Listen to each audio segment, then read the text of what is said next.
friends, happy Friday to you all, and what a happy Friday it is. I hope you all are enjoying your Friday and your weekend is off to a great start. And I don't know what happened to my voice there, but we'll see what happens as we go on. I am smoking some Haunted Bookshop in the Matches Memorial Friday 7 Ellie, as is the tradition here on the Friday night live stream, and it's great to see that we already got a group assembled here. We got Tim Fournier back from his off-island adventure. Good to see you, Tim. There's Jeffrey Feinberg, pondering with Pepe's Pipes. Always good to see you guys. JL Cookin. How you doing, JL? Good to see you. Big Dave, fighting a monsoon. I hope all goes well there, Dave. And there's Steve from Steve and Glenna. Hey, Steve, how you doing, buddy? It's great to see you, and I hope Glenna's doing well as well. Gary Edminster. For those folks who don't know, I met Steve at the Columbus show. Great guy, great to see him. Gary Edminster, great to see you too, Gary. Jeff Lowry, happy weekend, buddy. Good to see you. And Michael Case, Dog Days of August indeed. More pipe show stories tonight. Maybe. We'll just see how the night evolves. I don't know if I got any more, but I'll see what I can come up with. Signal Man Tony from Rhode Island. How you doing, Tony? And there's Todd Munson and Flint Hill Breyer. And I think we are caught up. So, yeah, good Friday, good week. Everything's going smoothly here at CaneRod Pipes. So happy about that. And this Haunted Bookshop is tasting extra good tonight. And I am using my new Larry Blackett tamper. Isn't that beautiful? Look at the detail of that. He does such a good job. I just love these.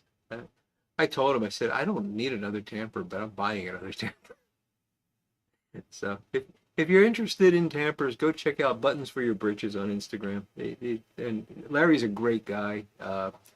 He's an older retired gentleman. This is his source of income, and they're just beautiful. And I think he's doing a real service for us, giving us these little novelties to help us further enjoy our pipe smoking. So, Valley of the Kings is what he calls it. Well, that's what he has to call it. Let's see. We got Patrick Grant. Hey, Patrick, good to see you, buddy. And oh, Tim, yeah, you missed out on the slow smoke update. I'll tell you in a moment. Bunna Piper, how you doing there? Christian, good to see you. And Daniel Leslie. Hey, Daniel, long time no see. Good to see you, buddy. Yeah, slow smoke, Tim, I'll just tell you very quickly because I went into detail last week. Came in third place out of 14, so I was pretty proud of that. And it was fun. It was an enormous amount of fun, and I can't wait to do it again.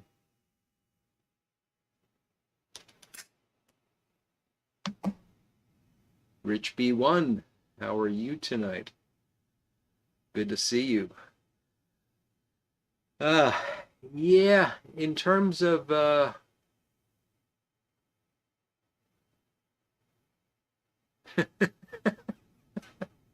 Tim, I promise not to get that personal. Yeah, in terms of can't wait to do it again. Unfortunately, I came to a moment of adulthood this past week, and I'll tell you more about that. But unfortunately, I am not going to go to the Richmond show, I've decided.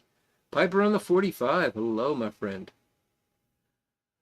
So, I've decided to put a new engine in my car, which, it's a break-even kind of proposition. If I don't put a new engine in my car, I've got to buy a new car. I'm going to have to put at least that amount down on the new car, and then I'm going to have a year's worth of car payments. So, 6 of one, half a dozen of the other.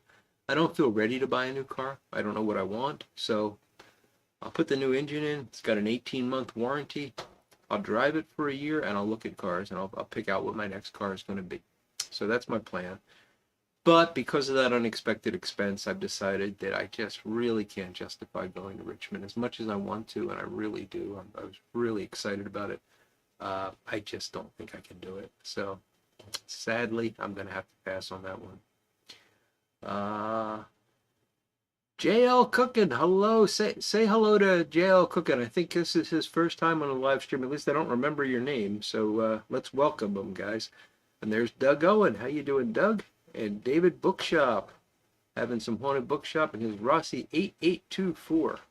Great combo for a Cameron. Yeah, close enough, David. Close enough. Daniel's got a question. Do you feel the shape and size of your pipe makes a difference for slow smokes, or is it the tobacco type? Daniel, I've been in exactly one slow smoke competition, so I don't have a large enough sample size to answer that question.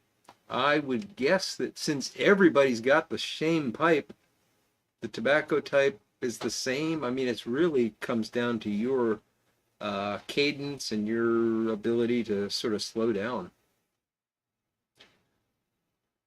Oh, thank you, Tim. The first earwig of the night is firmly implanted. Yeah, yes, Big Dave and Rich B1. I feel what both of you are saying quite acutely. Yes.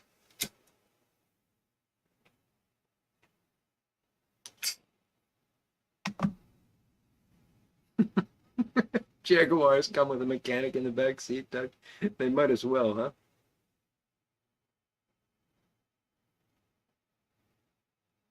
Indeed, Michael. I think it is worth more than that, and I do enjoy it. I love that car. It's been through a lot with me.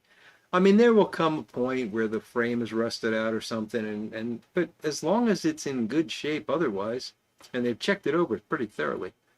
So, Chris Weber, good to see you checking in from Iowa, my friend. You know, Big Dave, I had lunch this week with my boss's boss, so way up the chain, and I've known him for a long time. And I was telling him about the car problem, and he actually said, you could get one of them Tesla Cybertrucks. I just laughed at him.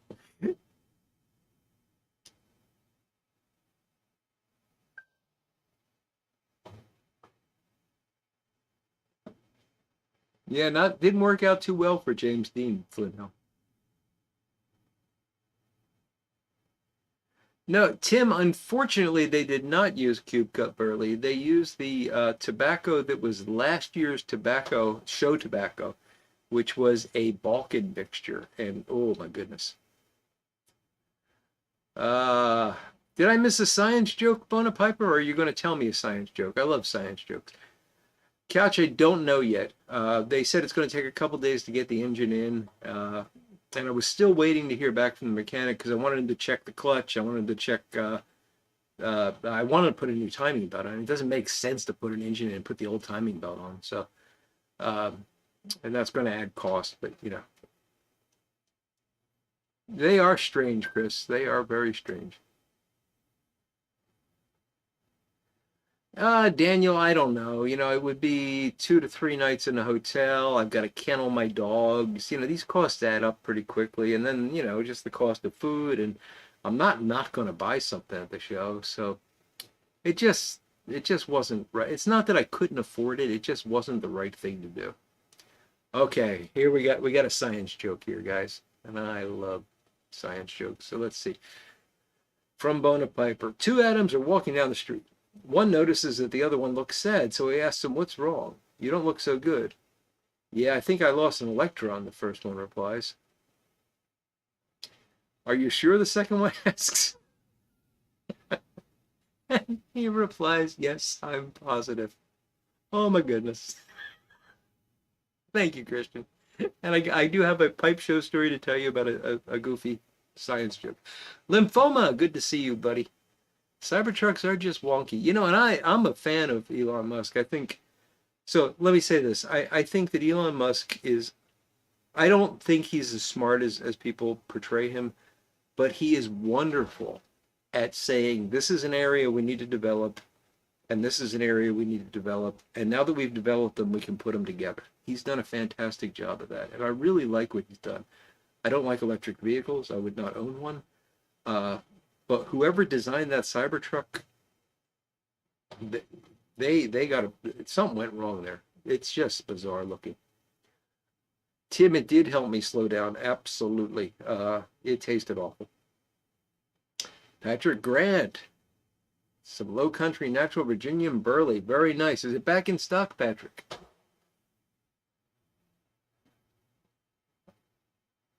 That is a bad joke, Couch, but I'll tell you a worse one that no one's going to get. So I was uh, I was out at a restaurant, the restaurant in the German village that I told you all about. It's called Schmidt's. It's a nice German restaurant. I love going there. And went with a bunch of guys. And one of the guys there was Ethan, my buddy, Parsimonious Piper. And for those of you that don't know, Ethan, in addition to being an incredibly nice guy and a pipe smoker, is a mathematician. He's a card-carrying mathematician. I use a lot of math in my job, but I am not a mathematician, although I love math and I'm a geek.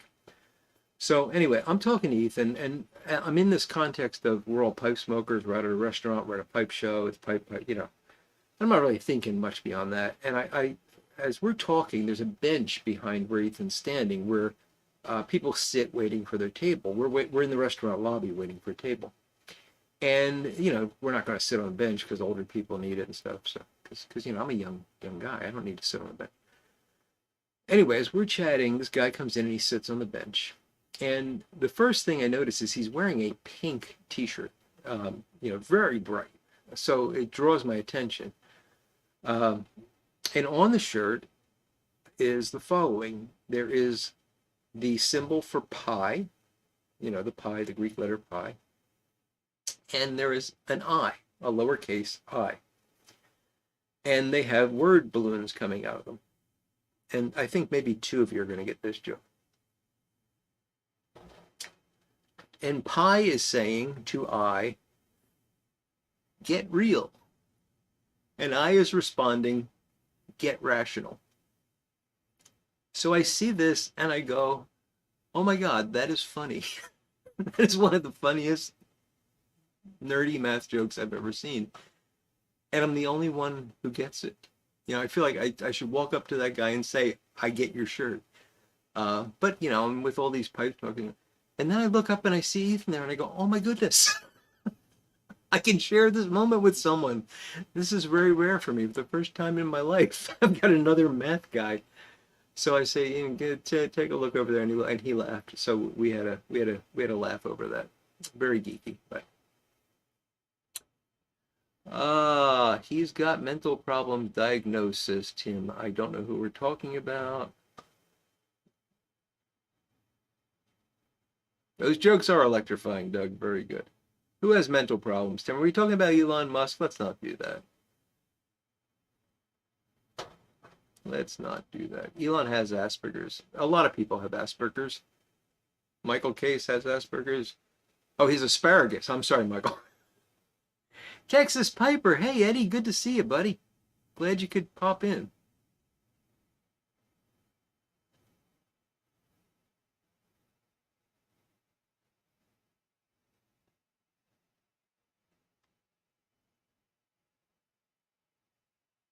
Oh, Daniel, that's very kind of you, buddy. But no, I could certainly afford to go. I would never ask for that. But like I said, it's just not. So do I want to deplete the savings that much, given what I'm depleting it already with for the car? Yeah, that's what it comes down to. Because you never know what's coming around the corner. So I just would rather be careful.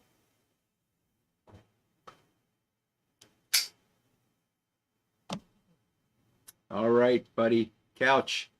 I like it. You got it. And you need to weaponize that.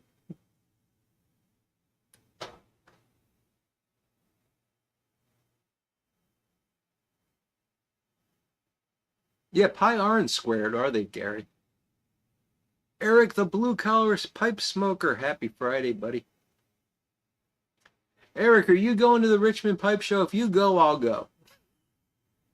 I'll throw caution to the wind and go.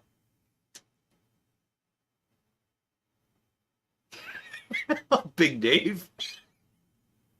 That's got to be one of the funniest questions I've ever seen anyone ask, Eric.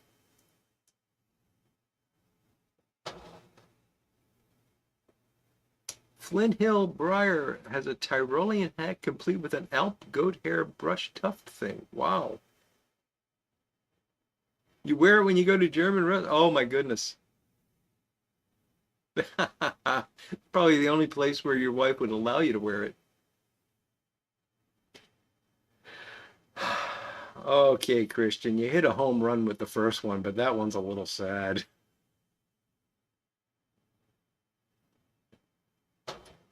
That is a little sad. It's funny. I'm laughing, but a smooth Piper. Good evening, Peter. Good to see you.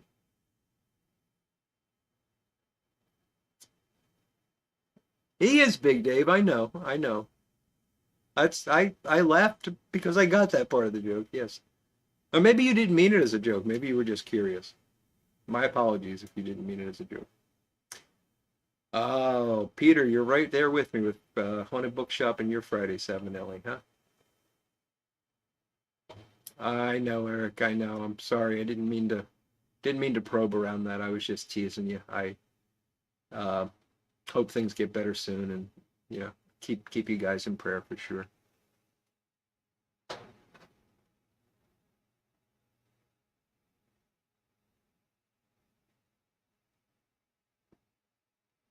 Ha ha ha ha ha! They whipped them all.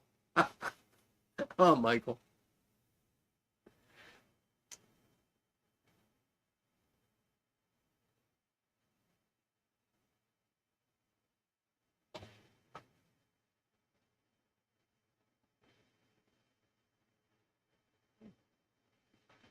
Oh, Christian, that's an English joke. That's a grammar joke. Ah, Cypress Piper's got his ginger ale going too. The full tradition, huh? And Brian Woodward, 8.5 by 52 DTT Pat de Perro iced green tea with a hint of mint. Very nice.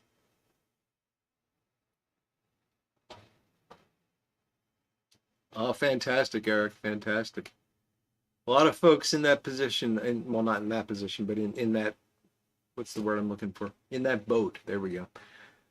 Um, it's been rough. It's been rough for a lot of folks. I don't know if you guys saw, but they made an oopsie with the jobs report and apparently overestimated job growth by like 800,000. Oops.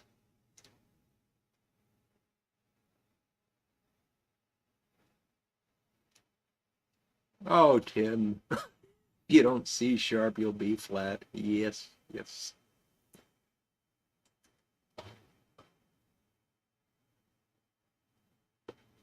Fresca. My goodness, Rich, I haven't heard of Fresca in a long time.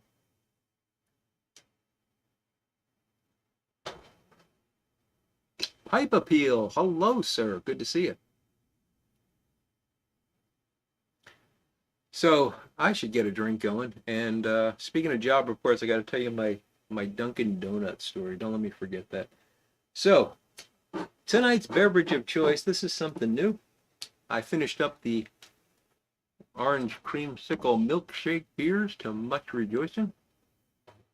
And what I picked up here is a Founder's Scottish Style Ale, Dirty Bastard. Sorry, that's the name of it. Rich caramel notes, malty sweetness. It's the Venture series from Founders. When the classics never go out of style and new trend and new legends arise. Okay, a lot of information on this. Oh, there's even more. The beer that put us on the map. Dark ruby in color.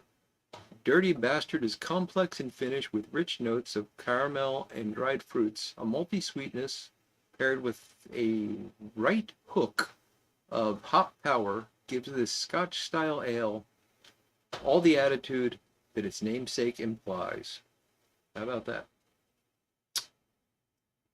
I'm just looking for where it was made, but I cannot find the origin of the brewery. Anyway, it's 8.5% and from Founders Brewery. I don't know if any of you guys have had that, but we will give it a try.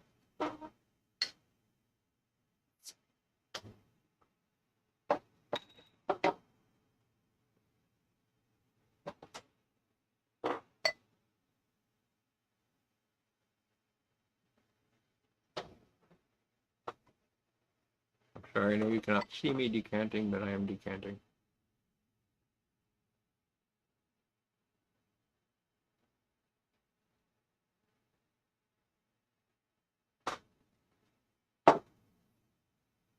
I'm hoping it's not too hoppy. So here we go.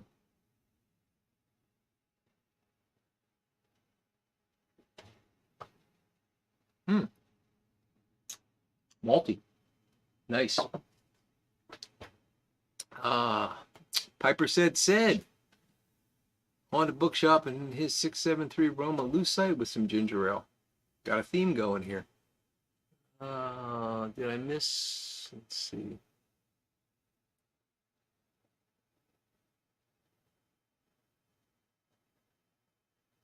I missed some jokes. Got to back up. Eric, you would make a fortune with that, yes. Mexican fresca's even better, Tim. I'm not sure if that's a fact or a joke, because people say that about Mexican Coke. I believe you if you say it's true, but it might be a joke. Daniel Leslie, a blonde goes to the mall in the curtain department. I shouldn't read these without reading through them first. Asks to buy drapes for her computer. Employees ask why, and the blonde replies, "It has windows, doesn't it?" Oh no.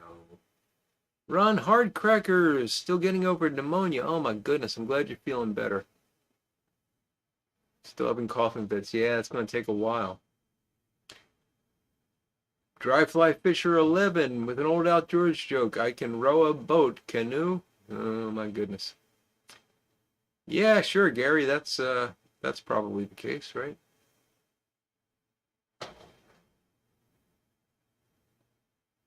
Referring to the stock market comment, Gary, not that I can't find the beer around here.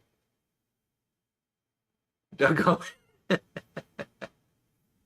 oh, you haven't lived until you've had, yeah, anyway. Cheeseburgers are probably the better choice.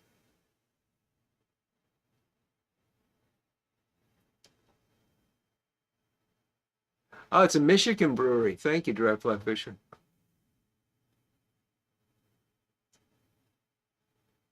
Okay, I think we're getting caught up. Central Cal Piper's got crooner a basket pipe without a drink. And Daniel Leslie's got quiet nights in his LCS Briar. And Tim Fournier is drinking water by tap. Nice stuff, Tim. Nice stuff.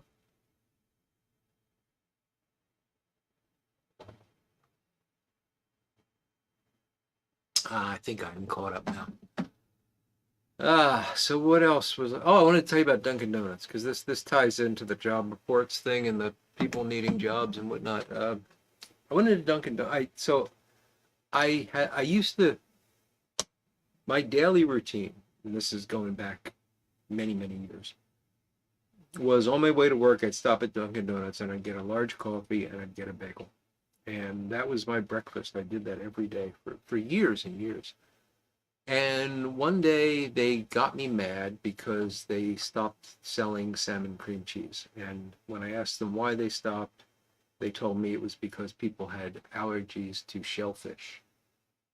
And I thought about trying to explain, but then I realized I was arguing with Dunkin' Donuts Corporation, not with the person in front of me. So I just said, okay. And then I got mad and I never went back. And to be honest, the few times I've had Dunkin' Donut coffee since then, like a couple times people get those big boxes for work meetings and stuff, or I've occasionally like done a drive-through when I'm traveling or something. It just doesn't taste the same. I'm used to what I drink now, which is 8 o'clock coffee. So I haven't walked into a Dunkin' Donuts in many years. But today I did what I usually do. I make a travel mug of coffee to take to work with me. And then I got to get the dogs situated. And as I'm getting them situated, I put the travel mug of coffee on top of the crate. And I say to Thatcher, my dog, the dog that's in my avatar, the one that you see with the beer bottle, I say, Thatcher, don't let me forget my coffee. That's your job. And about 90% of the time, Thatcher doesn't let me forget my coffee. My wife thinks I'm crazy for doing this, but what I'm doing is I'm reminding myself by saying that. It like brings it forward forward in my memory so that as I walk out, I'll grab it. Didn't work this morning. Got halfway to work, didn't have any coffee, realized it was going to be a really bad day. So I see Dunkin' Donuts. I go, why not? And I decided to go in, and it was a strange experience. So there's about 5 people in the back bustling around doing Dunkin' Donuts stuff. They got the drive-through going, so there's a woman with a headset on talking, okay, thank you, what else do you want, that kind of stuff. And there's an employee slowly sweeping the lobby. I mean, slowly sweeping the lobby. And there's another employee sitting in a chair playing with her cell phone. I walk in, I walk up to the counter, ready to order my coffee, and nothing happens. And I wait, and I wait, and nothing happens. And I'm making eye contact with people, but nobody comes to the counter. And after a few minutes pass, I'm about to walk out, and I realize there is an employee sitting behind me. So I say, "Excuse me, how do I get someone to help me?" And she just points, and there's one of these computer kiosks. So I go up to the computer kiosk and punch this, punch that, punch that. You pay with your credit card, and then you go stand there, and eventually a guy comes out of the back and says, "Coffee," and you take the coffee and leave. And that's how they do it now. And I don't like that. I don't like it for a couple reasons. I mean, one is that should be somebody's job, but apparently nobody wants it because they're there, they're just not working.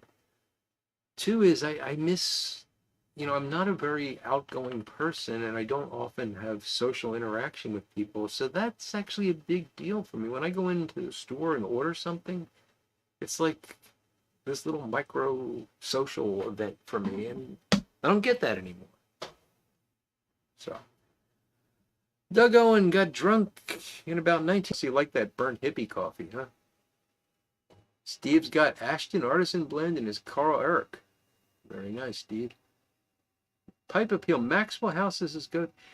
Pipe Appeal, there are people that love Maxwell House, and then there's people like me that taste something in that I just can't stand. And it's funny because I've talked to people that are like lifelong Maxwell House drinkers, and they're like, "You're crazy. It tastes like coffee, but I can't drink Maxwell House. It's got a really odd taste to me."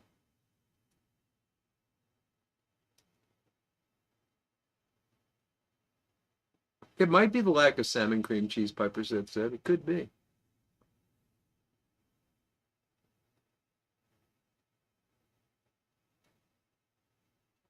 Central Cal Piper, I've been tempted by that Costco coffee. I have an auto thing with 8 o'clock where they send me 4 32-ounce bags every 4 months, I think. And that keeps me going.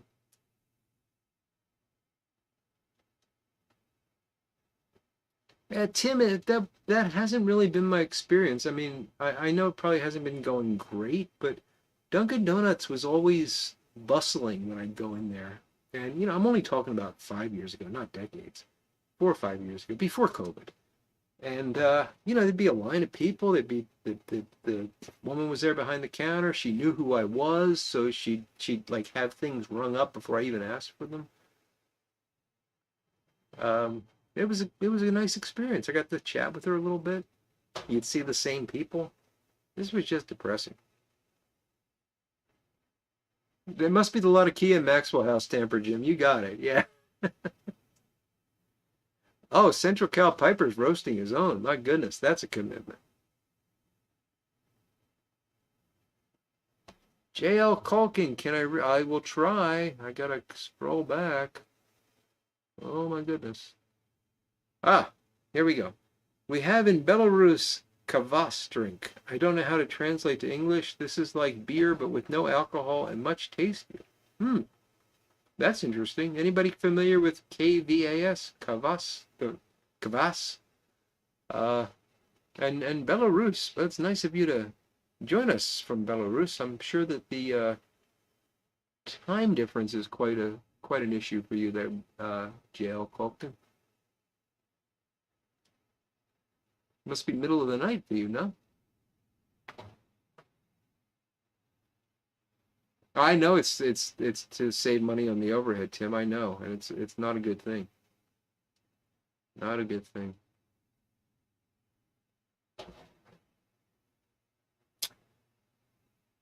Eric, if my wife drank coffee, we would drink whatever she wanted. Absolutely.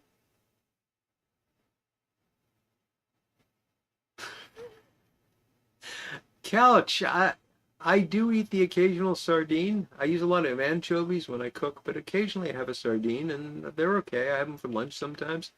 But there's a YouTube channel where a guy does nothing but eat canned fish. That is remarkable. Yeah, Richby one, 8 o'clock is kind of like the Carter Hall of coffee.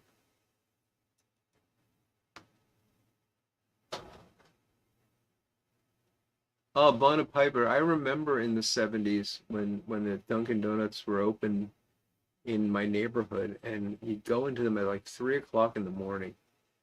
And first off, you got your coffee in a ceramic cup on a saucer, and there'd be guys sitting around, old guys, smoking unfiltered Camels and drinking coffee, and it was a wonderful experience. So yes, I miss that.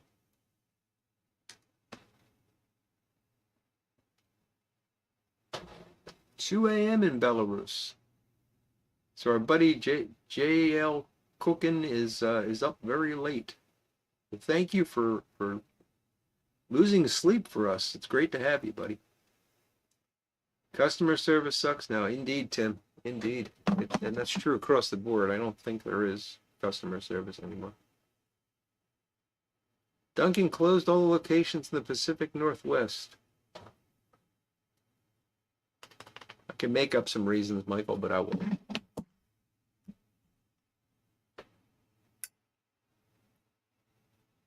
I'll take a look at that couch. It sounds like fun.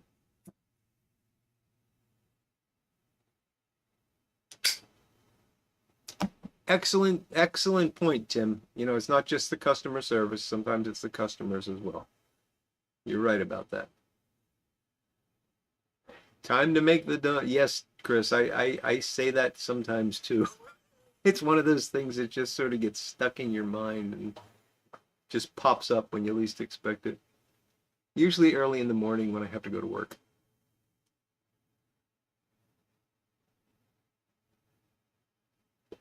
Cypress Piper, I lived in Atlanta and there was a Krispy Kreme donut along the main highway that would light up their sign when the donuts were coming out hot, and people would cut across 4 lanes of traffic and cause accidents in order to get to that Krispy Kreme and get the hot donuts. It was unbelievable, and they were terrible.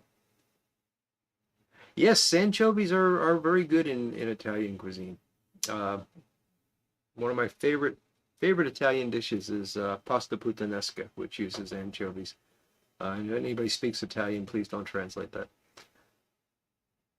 3:32 in Belarus. Okay, that's wow.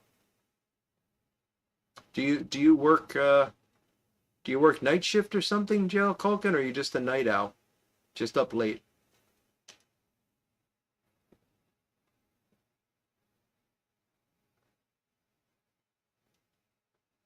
Now, Christian, you've got the Tim Hortons there, which I quite enjoy. When I've been in Montreal, I really enjoy getting Tim Hortons coffee. It kind of tastes to me what Dunkin' Donuts used to be like for me. Dry fly fisher, you've got Tim Hortons in Michigan? That's interesting. There was one in Columbus actually, and I stopped there as I was leaving Columbus to drive home and got coffee. And I did go in and actually got waited on by a person, and it was nice.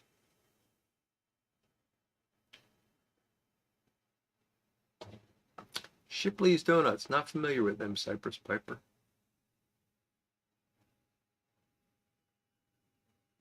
Doug, I said something similar to that, but I didn't mean it in the way that you're thinking.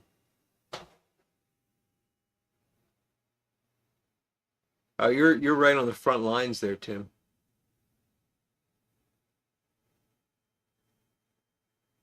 Sorry, I stopped the chat. Now I'm way behind.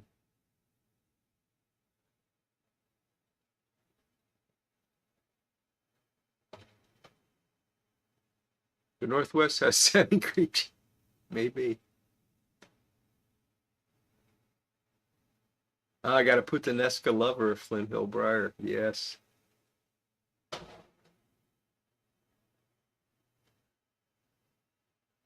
Oh, Eric, it will. It will eventually. It's just not yet. Okay.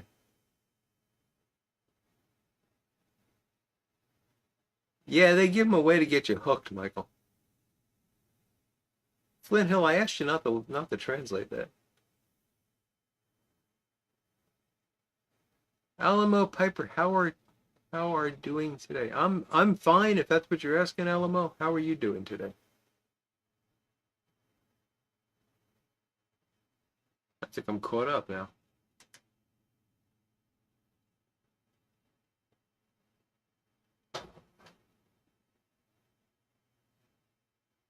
Broke up your sleeping regimen. Okay. Well, thank you for doing that for us, buddy.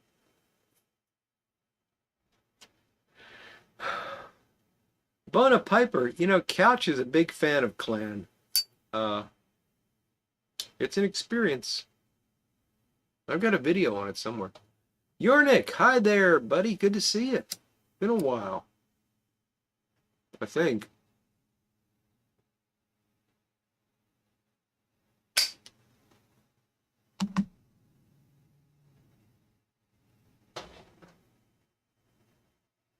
Ah, okay, Dryfly Fisher, that makes sense. Tim Fournier is packing Stonehenge Flake at 11 in his Savinelli Roma. We'll take it to 12. Ah, I get you. Okay. Took me a minute.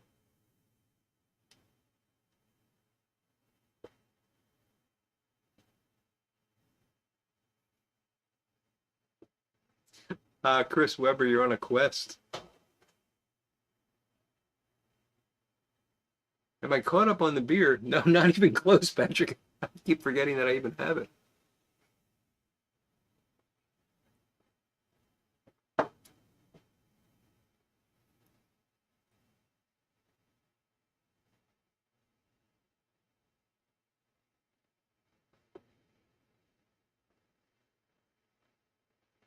Yes, Flint Hill. Puttanesca is one of those things that the anchovies make that dish, but you don't taste them. It doesn't taste at all like anchovies. But if you don't use the anchovies, it doesn't taste at all like puttanesca. It's quite a unique dish. And it's so easy to make. For you guys that don't know, it's basically anchovies, garlic, tomatoes, and black olives. That's it. And you cook those together and you cook pasta and you toss it with that, and it's incredibly easy and it's really delicious.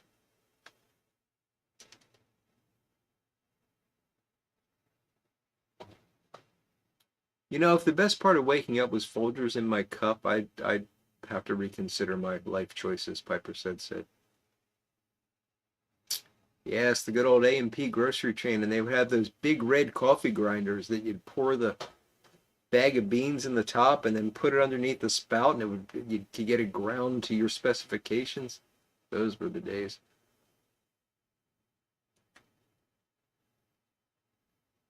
Yornik stepping up to defend Ethiopian coffee. More Halloween tampers. My goodness, Eric. I'm gonna have to get a tamper box just for the Halloween line.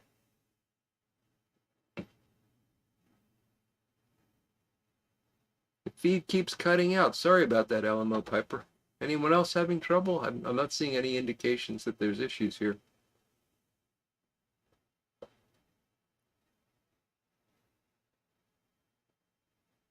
Yes, Cypress Piper, anchovies and raw egg in authentic Caesar salad dressing, if I'm not mistaken.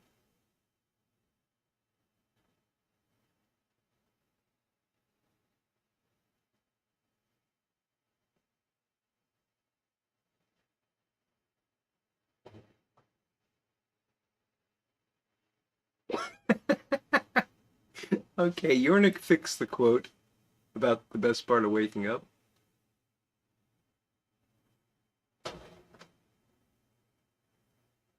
Okay, so Alamo must be something on your end. Everybody's saying that there's no issues with the stream. Now that doesn't mean very much, but if everybody's not having trouble, if everybody's having trouble, it might be my problem. But the truth is, I can't. There's a lot of stuff that happens on the YouTube end that I can't control, or between what I send out and what YouTube does with it.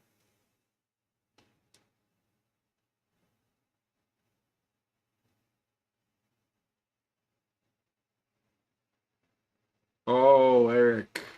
Now I'm excited. I'm very excited. Chris Kahn, good evening, sir.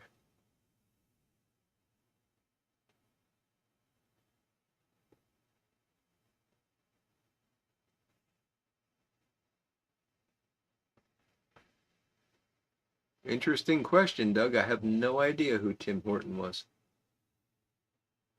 Maybe one of our Canadian contingent will be able to answer that.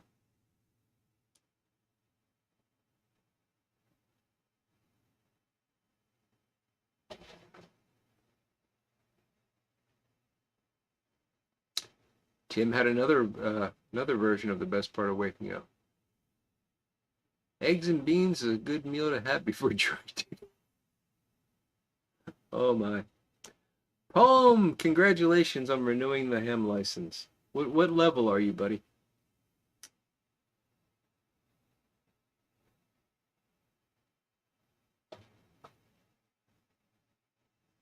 A hockey player, really?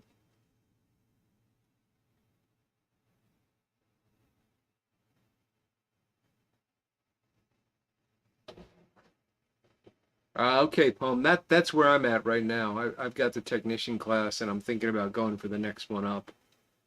But having the time to do that has not been easy. Canadian professional ice hockey defenseman, played 24 seasons in the National Hockey League, according to Central Cal Piper. Very nice. So Tim Horton was a hockey player.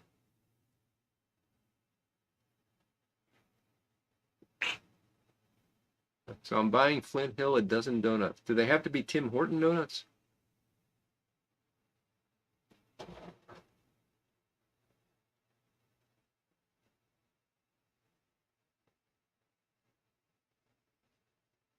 Same here, Palm. I really want to get into the high frequency stuff, and I just part of it is technical. Like I don't know what radio to buy and things like that, and I don't even know if I want to buy a radio. Part of it is just having the time to pass the class, to pass the test. But yeah, I would really love to get into what is it, QRC, QRT? How can I be not remembering this? Well, anyway, the low power Morse code type communications. I really want to do that.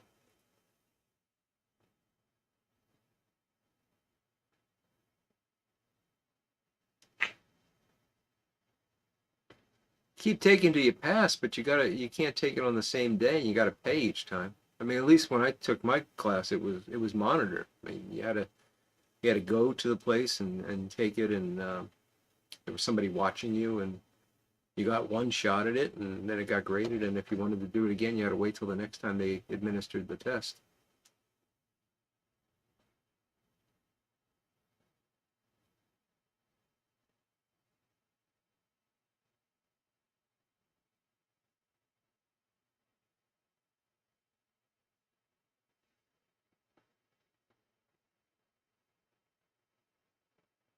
Really?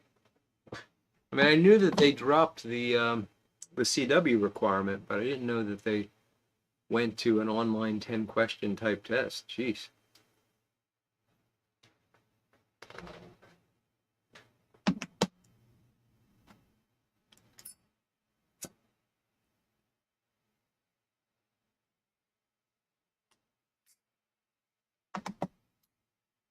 Yes, the infamous three dots, three dashes, three dots, Yornik. The SOS. Does anyone know what SOS stands for?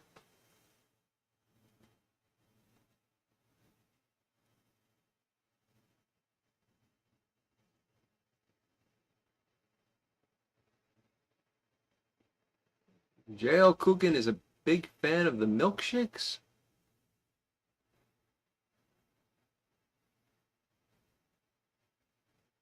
Which milkshakes?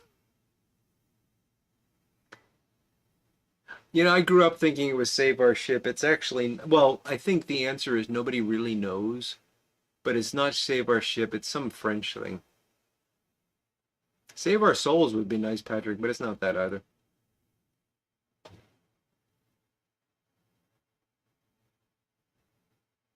Just easy in Morse code? That may be Flint Hill. I don't think anybody really knows. But I read an article that said it was something in French and it was not Save Our Ship.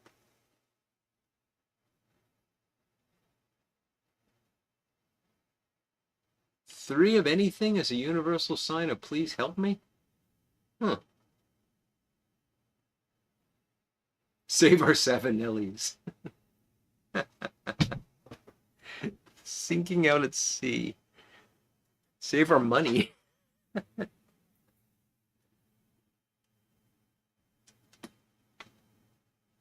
So when I took my technician's test, it wasn't in person actually. It was online, but it was online in that I had to have my camera open. Um, I couldn't use earphones. It had to be live room audio. And they actually questioned me a lot because my laptop fan is very loud.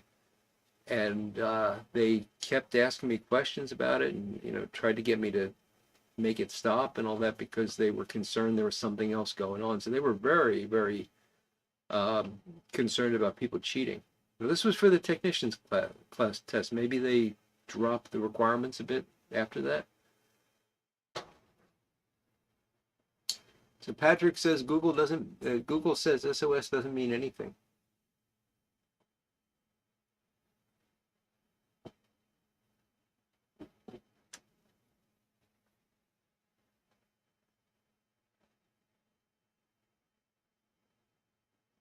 Ah, okay, Central Cal Piper.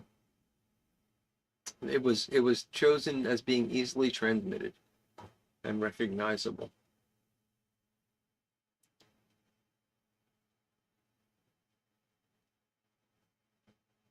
CQD, interesting. Yes, very interesting. Thank you, Central Cal.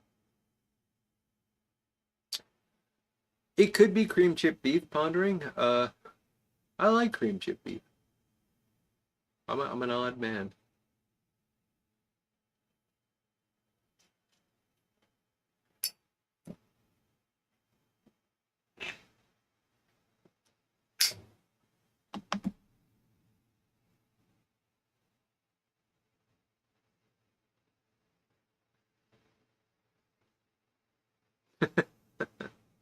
I know, Eric. I know. Hey, Phil Rivera, how you doing, buddy? Good to see you.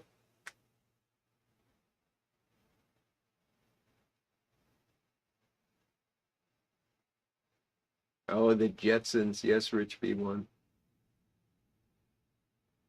I stopped at the grocery store tonight on the way home. Smoking Sad. Good to see you, buddy. And Mrs. Pepe wants to know how I like my cream chip beef. Just over toast usually. Although I do like it for breakfast with eggs. Eggs and hash browns. Um, but it's rare. It's rare. Ian Haywood hasn't made SOS in a long time. Oh my goodness. What was I talking about? I lost my train of thought.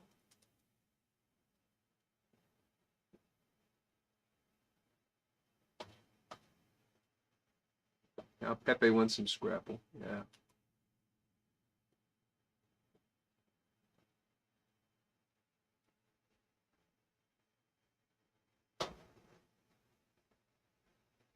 Oh, you can get it at most diners here, Pepe. Uh,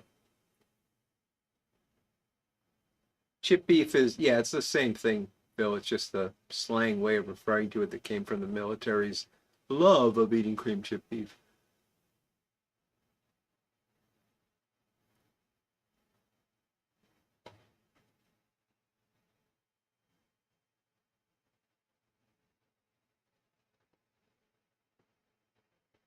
They spelled S-O-L with logs, Dave, Big Dave? I'm guessing that was probably Gilligan's fault.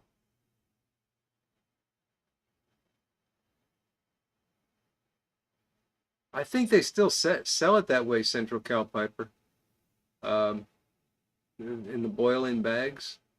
But it's so easy to make. I mean, if you get the dried beef, it's really easy to make.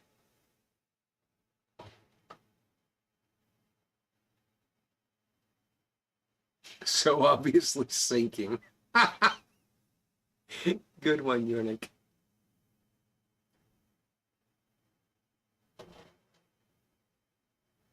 Yeah, you can get the dried beef in a jar, Eric. That, yeah, it really, yes, you do need defibrillator paddles. That's the reason I don't eat it very often. It's not very healthy.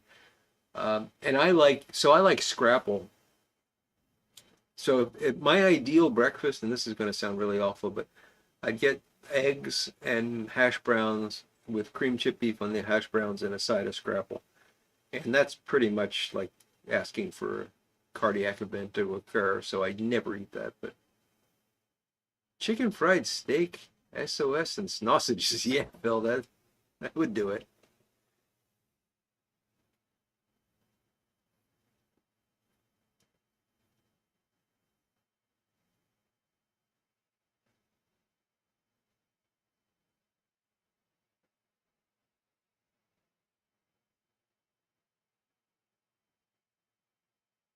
Yeah, apparently the captain of the Edmund Fitzgerald vastly overestimated their abilities there, Flint Hill. I tell you, Scrapple is I know a lot of people don't like Scrapple, but my goodness, it's like God's gift to breakfast. I have a couple pounds of Scrapple. So a friend of mine at work, it's a woman, her husband every year gets a half pig. So they go in, it's a group buy type thing, and they get half of the pig butchered and dressed and everything. And one of the things they get at the end of this is a couple of pounds of blocks of frozen scrapple. And she said to me she tried to cook it and she didn't know how long to stir it. I said, stir it? What are you doing? She said, well, don't you have to like break it down? And it's no, you just slice it and fry it as pieces. And she said, well, we don't like it very much. Do you want it? And I said, oh. So every year I get like 3 pounds of scrapple frozen in blocks, and it is fantastic stuff. It's the right half, Rich. It's definitely the right half. Wouldn't want any of that left wing scrapple.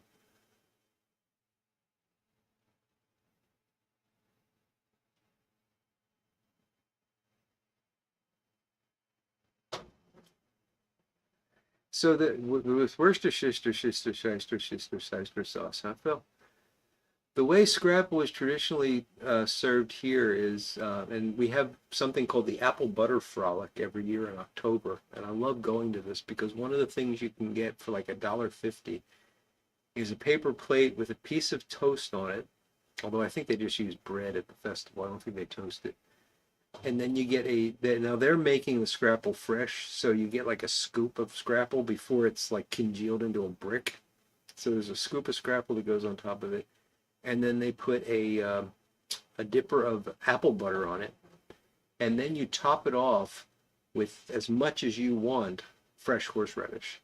There's just a spoon there and this bowl of fresh horseradish. My goodness, that is wonderful. It sounds weird, but the combination of the scrapple, the apple butter, and the horseradish just works well together. Ah, that is good stuff. I have not heard the songs Gizzard, Scrapple, and Tripe, Rich B1, but I have eaten all of those. Chris Kahn, I would recommend you try it first. You'll get different versions on what it is, but it's basically pork and oats. I think oats. Cooked and then sort of pressed into a brick. Not really pressed, but allowed to settle into a brick, then sliced. It's basically a sausage without casing. Now, a lot of people will tell you, oh, it's got snouts and hooves in it and all that kind of stuff, and it's probably got some of that in it, but it's delicious.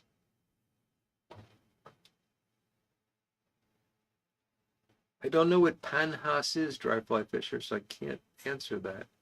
They have bacon flavored spam, really?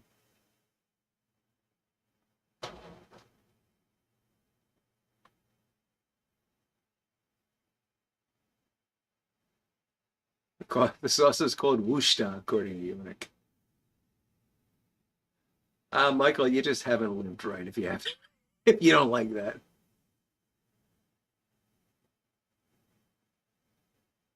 Pudding scrapple. Not sure what that is. Is it cornmeal, Phil? Yeah, I thought it was oats for some reason. I'm thinking of haggis.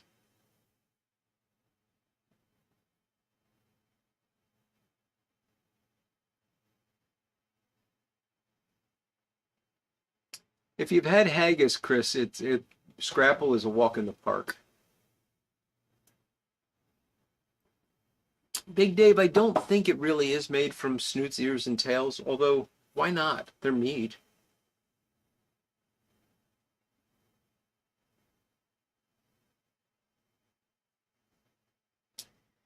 Yeah, Eric, it's highly unhealthy, and the best scrapple you can get is fried in bacon grease. So that just ups it a little bit.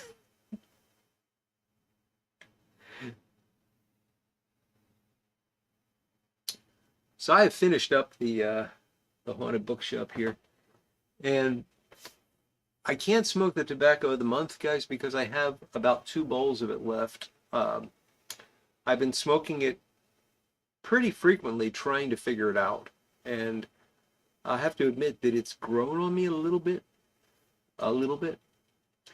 Uh, no, Pepe, I'm talking about the one. It's in, I believe it's technically in Hatfield, is the name of the town, and it's called the Apple Butter Frolic. If you search for Apple Butter Frolic, you'll find it. It's a great, I love it. They have all this old farm equipment, and one of the things that they have is this old two-stroke water-cooled corn fodderer. So what this is it's this big engine with the water like pouring down over the radiator, and it runs, and it's a belt-driven device that takes corn stalks and turns them into feed for horses. Turns them into fodder. And it's just so cool to watch that thing run. It takes like 3 guys to man it and keep it running, but it's just the coolest thing. I love, like, I'll watch that for hours. And then of course I'll watch it for a while, then I'll go get some scrapple, and then I'll watch it for a while, and I'll say, okay, I could eat some more scrapple, and I'll go back. It just goes back and forth.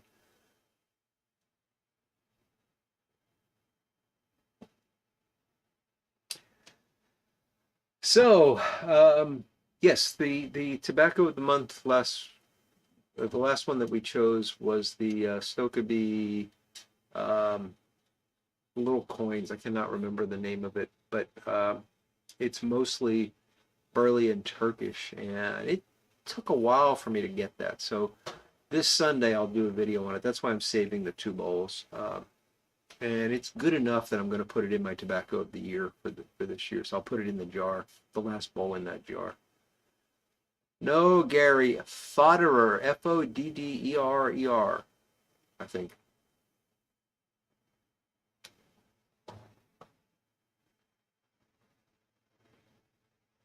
That would taste good on pork chops, Flint.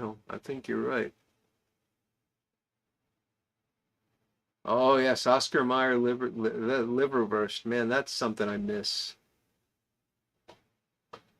I could eat a whole lot of that too, Phil. Liverwurst with onions, raw onions, and mustard.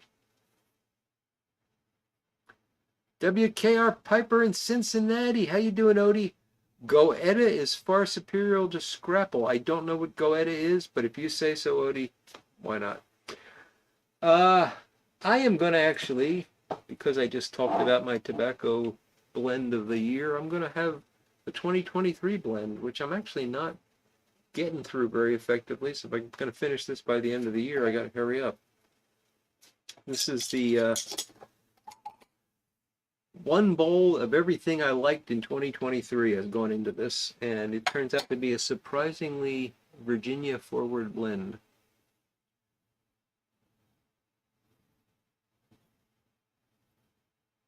Oh, all steam equipment. That must have been cool, Michael.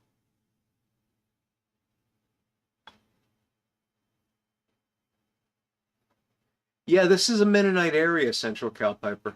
So that makes perfect sense. And there's a lot of Mennonite folk here. Good people.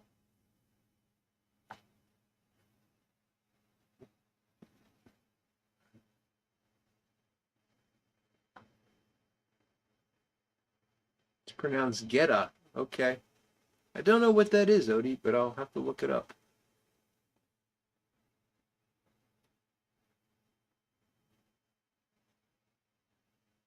I don't know if it's a catch-all jar, Rich, because I'm pretty particular about what goes in there. It has to be something I like, and it can't be anything that I smoke all the time. So there's no haunted bookshop in this. I wouldn't put in the Low Country Burley or Carter Hall or anything like that.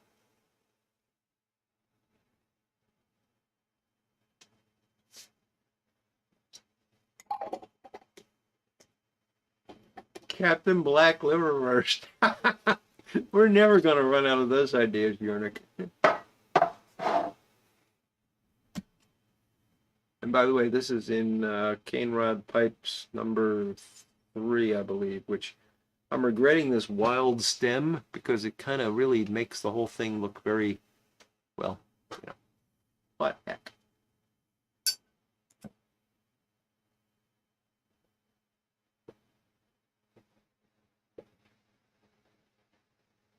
Did not hear about the protest, Tim. What were they protesting?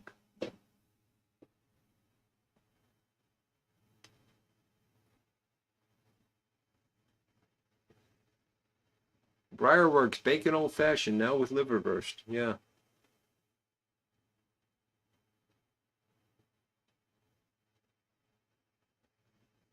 Interesting, Patrick.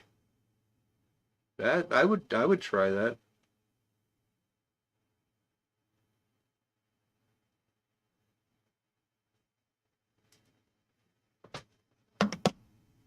Thank you, Poem.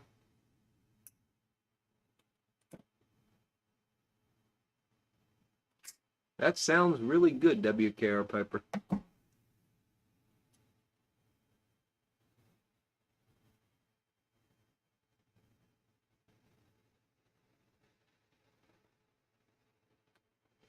That's interesting, Phil. You just cooking by intuition.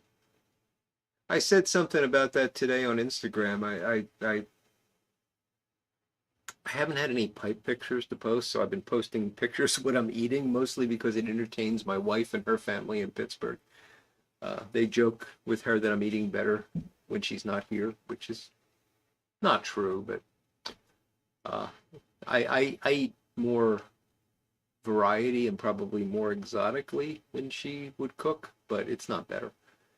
But anyway, that's why I put a lot of these pictures up. And I said, you know, if I ever wrote a cookbook, it would be titled "Don't buy this cookbook" or "Don't buy a cookbook," because I don't really use recipes or anything. I just kind of put things together that I think are going to taste right, and most of the time, it's okay.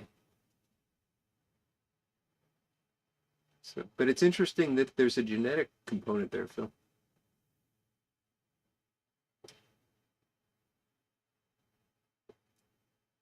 Oh, Yornik, so glad to hear that the pipe mortar worked for you, buddy.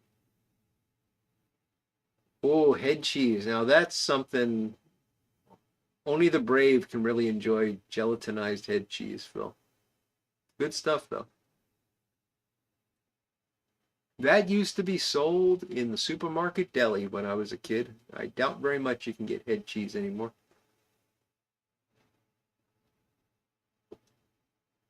It was in the variety pack, Central Cal. That's interesting.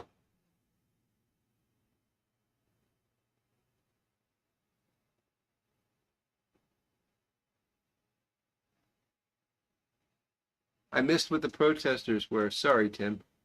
I will scroll back and check it out.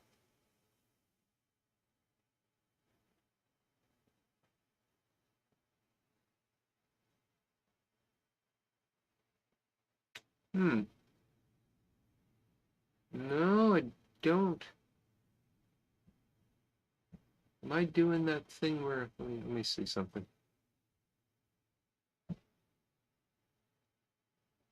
Gonna take a minute for this to update. There's different modes of chat. Cross-dressing Amish men want to be woman by day and Mennonites. Really? That is very weird, Tim. That's hard. It sounds like a Babylon Bee joke or something.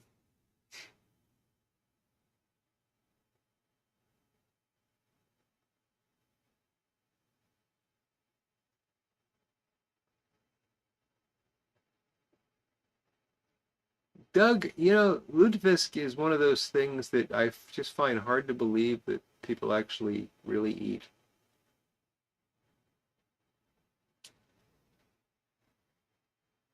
The Italians have the salt cod, what's it called? The bacala, um, which is also kind of odd.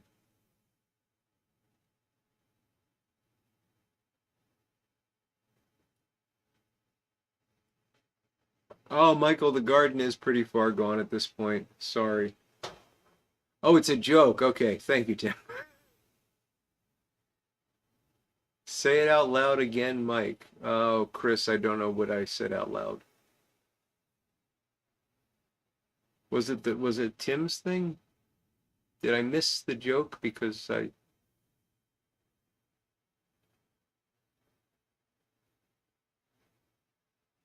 am Mennonites? Oh yeah, okay, I get it now. I get it now. All right.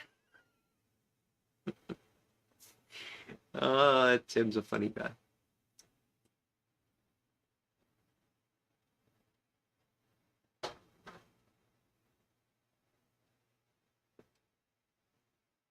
Tim, you should know by now if you want me to get a joke, you should preface it with, "This is a joke."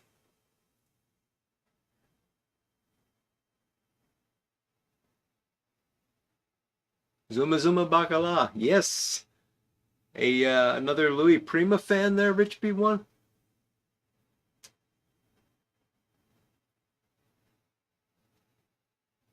Yes, you do have to soak it, Phil. Absolutely.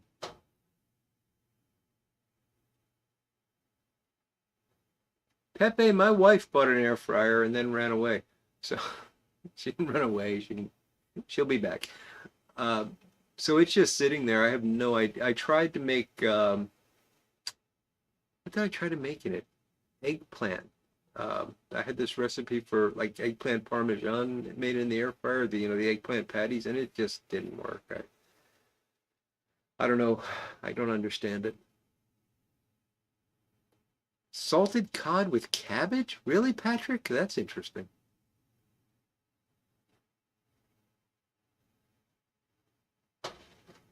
Enough wine, white wine will improve any dish. Okay. I bought a red wine this week. Sorry, I just kicked the stand here. Um, I stopped at the state store to pick up some whiskey, and I always look at so here in Pennsylvania we can only buy, well, this is complicated. We used to only be able to buy wine and liquor from a state store.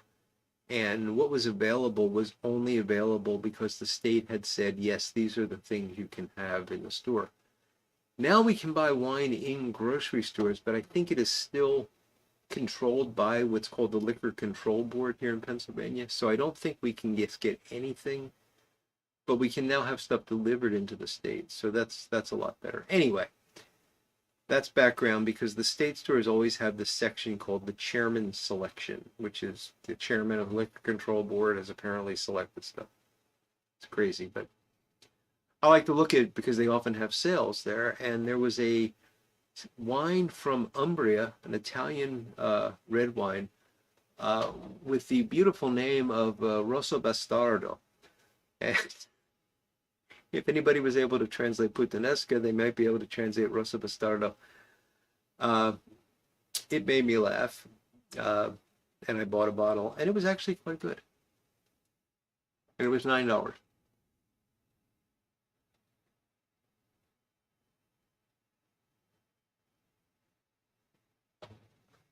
Oh, it's Jamaican. Okay, Patrick.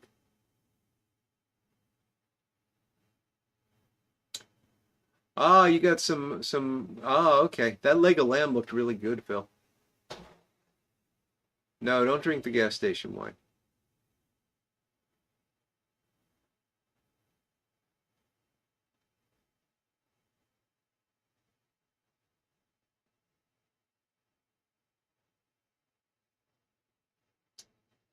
So rosso is Italian for red, and bastardo you can probably translate yourself.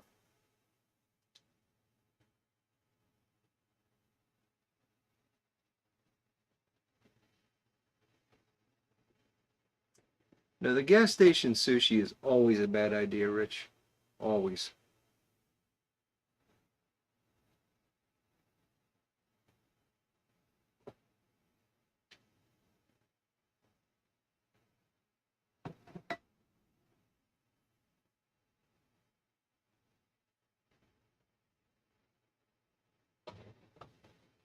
You like dry or sweet wine there, Pepe? Well, that's pretty broad likes.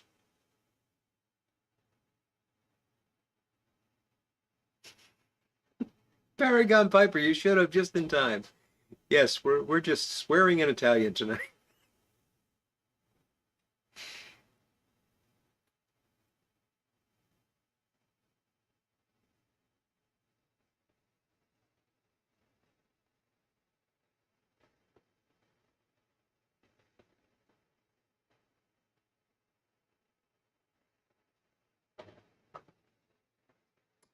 Stupido hace. Sextonad. I should stop this.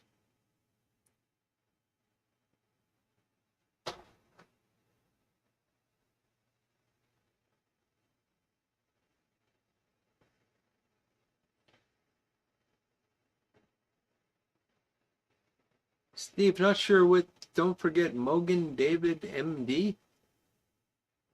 I don't know what that means. MD Maryland?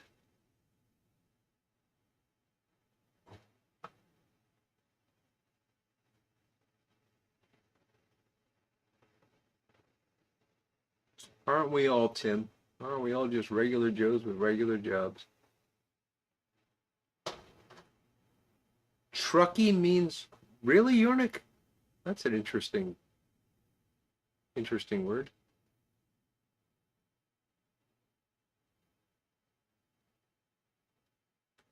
Patrick likes Cabernets and Pinots. I love Cabernet. My favorite wine is hard to find, but I love the Cab Francs.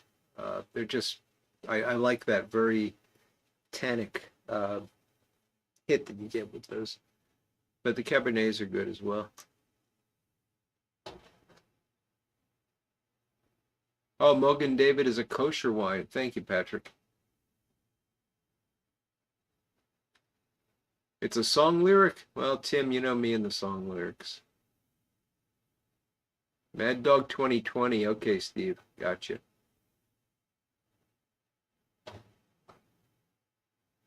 This was a Merlot, the Umbrian wine that I mentioned.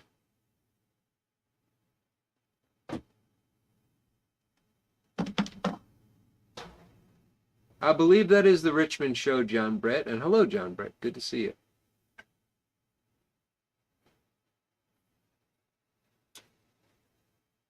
And I really wish I could go. And I saw somebody mention earlier, I'm sorry, I forgot who brought this up, and I don't think I commented on it because I got distracted, but apparently Trevor Talbert's going to be there. And I'd love to meet Trevor. That's another reason I really should go. But I got to be an adult.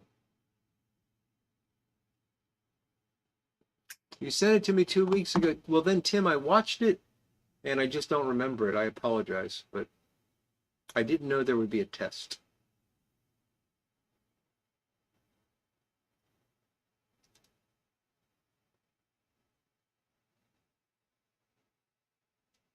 Oh my goodness, Patrick. We only got 15 minutes to go and I'm only halfway through the beer. That's not good. Thank you for letting me know, though.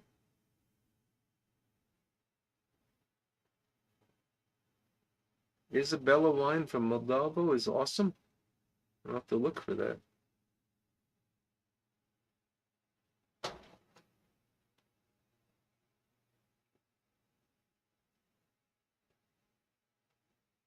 Yeah, if I don't go to Richmond, I'm not going to Vegas, Tim.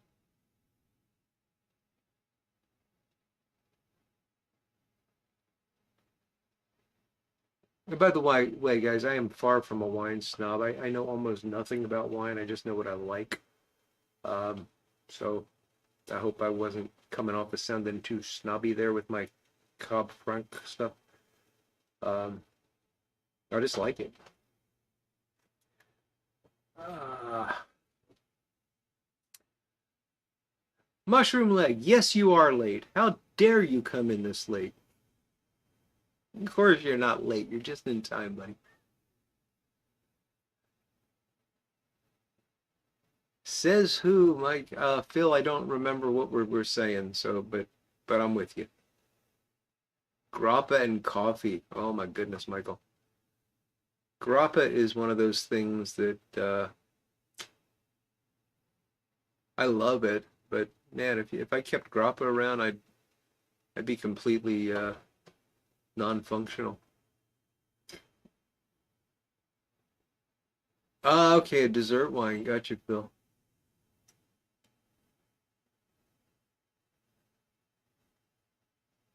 Keeping time by my pipe, mushroom leg. Ah, good point, Tim. This is last week's show, so you're early. Yes. I don't know, Poem. The that bottle that I was talking about was only $9. You can get some deals. You can spend a lot on it, but you can also watch for sales and stuff. I mean, so when we went to Virginia Beach last year, we went to a restaurant and got a bottle of wine, and it was I think it was William Hill Cabernet. I think that was right, and it was really nice. I liked it a lot. So I came home and I went to the uh, liquor store, and they actually had a sale on William Hill Cabernet, and there it was. And so I bought two bottles of it, which I haven't opened yet, but they're up in the. I've got a little wine fridge thing, and it was $12 a bottle. And when I was at the liquor store the other day, I went and looked at the William Hill, and it was $60 a bottle. So, you know, just depends on when you hit it. And yeah, it lasts. It lasts. I mean, yeah, a bottle of wine will last me 3 nights if my wife is in here. If she's here, she'll usually only have one glass, so it'll be 2 nights. But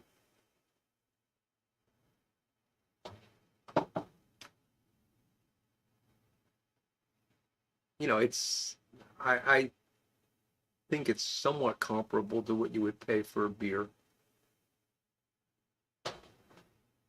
Nobody in a pocket t-shirt is no snob. Thank you, Michael. I almost left my work three-button shirt on tonight. I'm glad I didn't. You might have changed your opinion.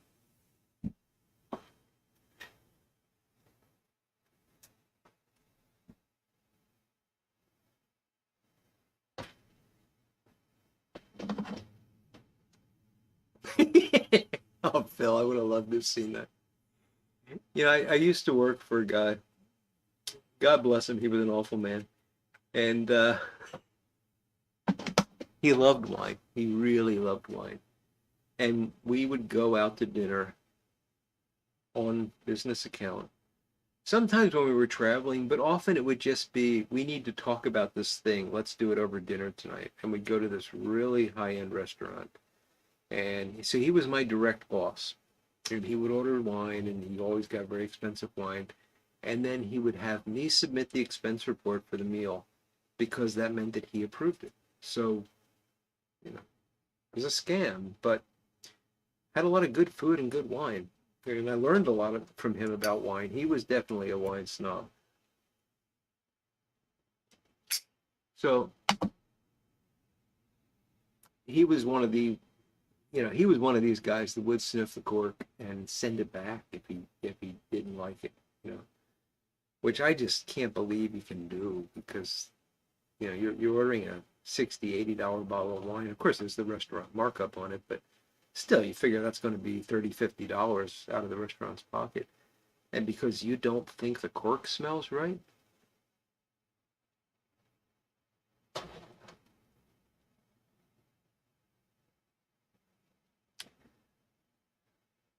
You do have to know when to hold them and when to fold them, Tim. Know when to walk away and when to run, as Flint Hills pointed out.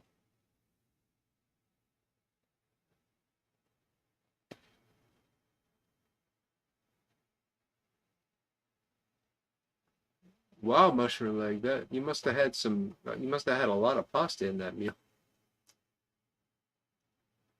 Oh, Tim, it's in my head. Believe me, you've ruined me for the night.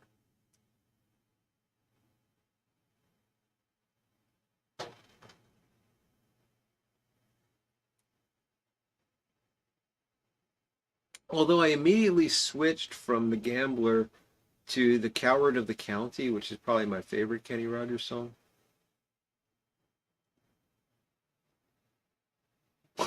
Michael Case, that's funny.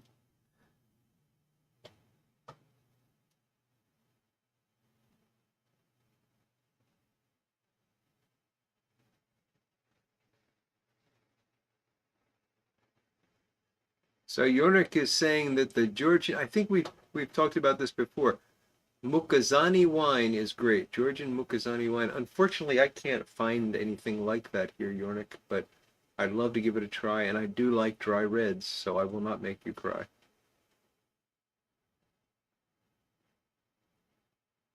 Sniffing the cork is a big no-no? Really, Phil? Well, I'd like to see you debate this guy. You'd win.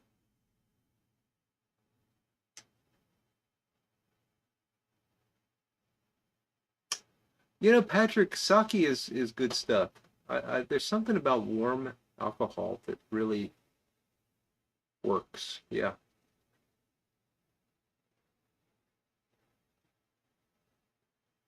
A lot of gnocchi. Oh, okay. Portions were huge. Oh my goodness, gnocchi. Tim, I missed you terribly, my friend. Please don't go off the island too often because it's not the same without you. Raspberry wine. Wow. Sounds good, Bill. Oh, Ruby is a great song, Pepe. Absolutely. You know, it's funny. I grew up thinking Kenny Rogers was a joke, and it wasn't until I was much older that I started to really appreciate his music. And he he was something.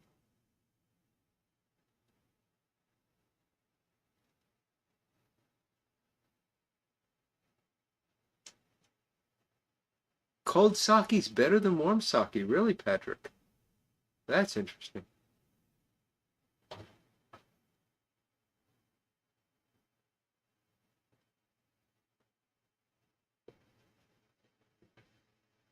The problem with sake is it's a whole other, you know, thing to learn and to try to understand. And I had no idea. Like, you can buy it in the store, but I have no idea if it's good or not. I don't even know if there is good or bad sake. I assume there is, but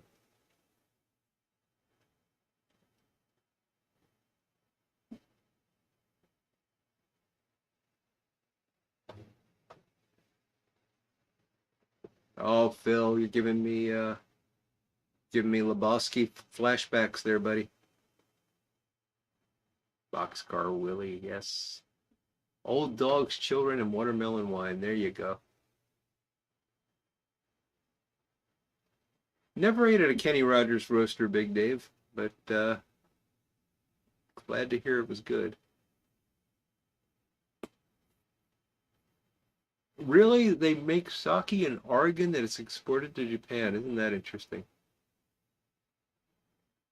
Ian Haywood, I would not know if I've had it. Um, is that a sake or is that something else? Okinawan amamon amamori amamori bourbon good. Yes, said as the Karloff Frankenstein monster and Bride of Frankenstein. Bourbon good.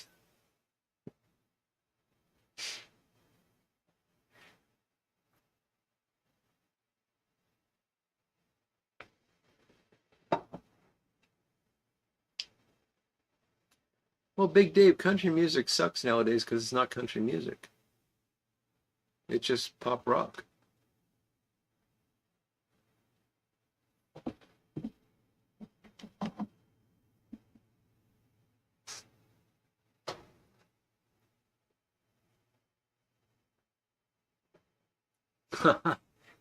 Get your rip fast, huh, Phil? Yeah, if you haven't watched, if you got Netflix, you can watch this. There's a series called Midnight Diner Tokyo, and you have to be willing to watch subtitles, but it is incredibly good. And what made me think of it is they drink a lot of sake on this show. The basic premise is it all takes place inside of this diner. They have flashback things and people thinking of other things that happen outside the diner, but the main action is in the diner. It's this diner where the owner, who is called the master, I think is what they call him, will cook anything for you as long as he has the ingredients. And people will come in and say, I want this dish. And they want it because it reminds them of something from their childhood or something that happened to them recently. And that leads to this whole story that, it's very soap opera like in a sense, but it's so well made. And you learn so much about Japanese cuisine, and they drink a lot of sake. And man, if I drank as much as they were drinking, I don't think I'd be able to walk out of the diner. So Midnight Diner Tokyo, really worth checking out.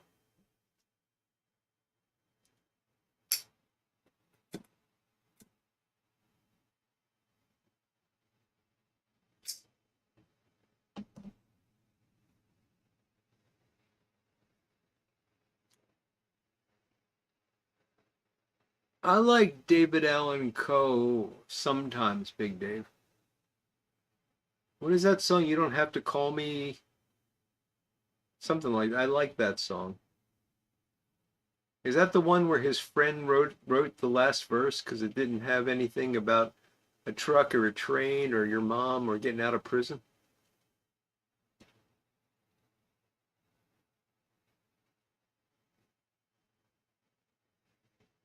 Ron White quit drinking. Oh boy, there's gonna be a lot more liquor available. We got 2 minutes to go, guys, but I'm probably gonna go over because I'm still.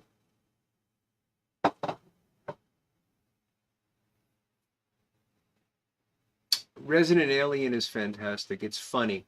It's really funny. Um, I have not seen season 3 yet, but I've seen season 1 and 2.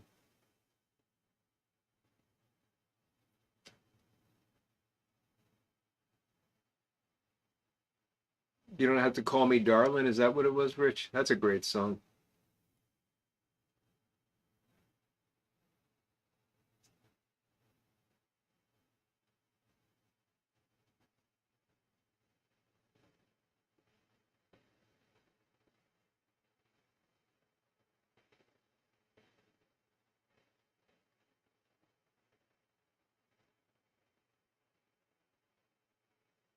I'm over, Phil. What did I do? What did I do?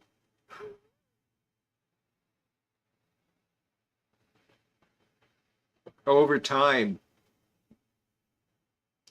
I'm still a minute under, technically.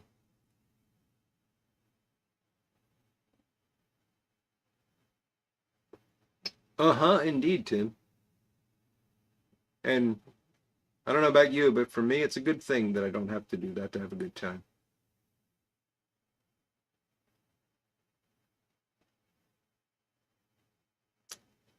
So that You Don't Have to Call Me Darling is a great song. And the only one I think I like more than that, that's kind of in the same vein, is I think it's called The King Is Gone. And is it George Jones? The one about the guy that his wife left him, and all she left him was a commemorative bottle of whiskey that was in the shape of Elvis and a Flintstones jelly jar. I think it was George Jones. I'll have to look for that tribute creator. That sounds good. Ah, well, thank your lady for us, Yornik. We appreciate those hugs. Should check out Lupin? Okay, Patrick.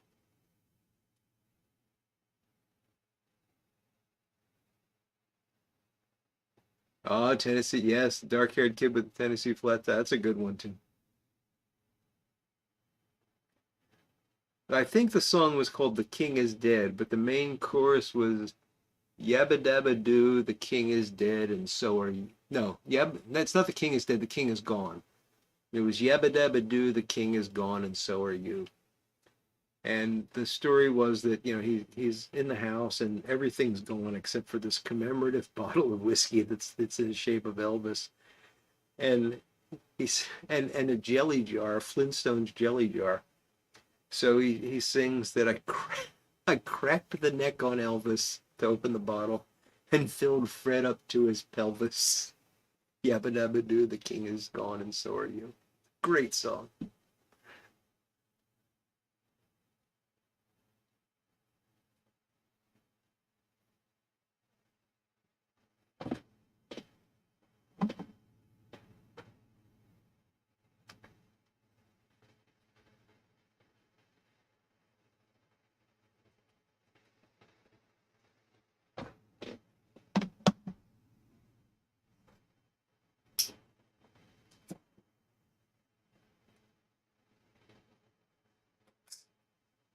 Don't call me sir, I work for a living.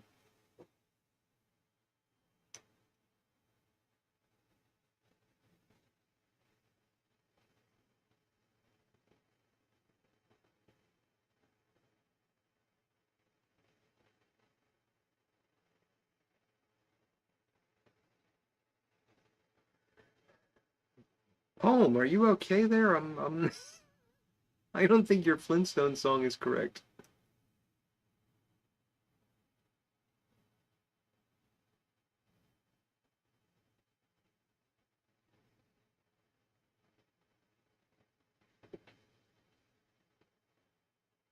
Thank God in Greyhound. That's funny, Pepe.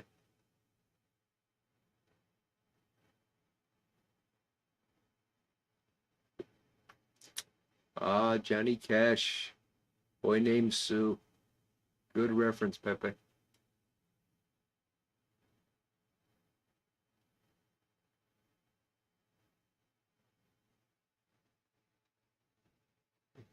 King of the Road was a good song, Phil. Yes.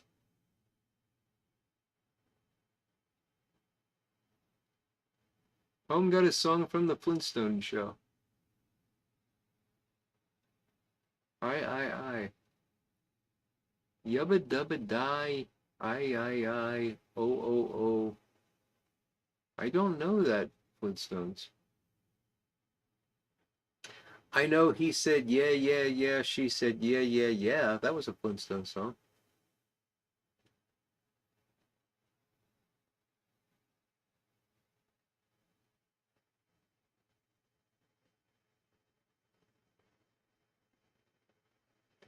You're not coming in with the airplane humor?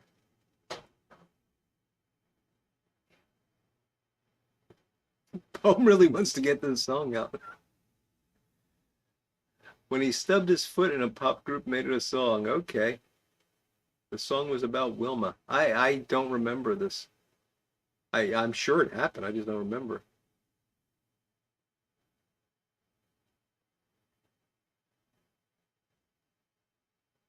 Oh, Michael Case, that is a great line. Watching, what is it? What? Counting flowers on the wall? It don't bother me at all. Smoking cigarettes and watching Captain Kangaroo. He's playing solitaire till 1 with a pack of 51. That is a great song.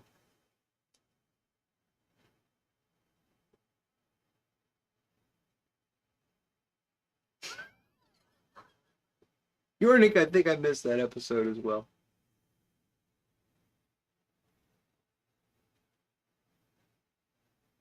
Counting flowers on the wall. Yeah.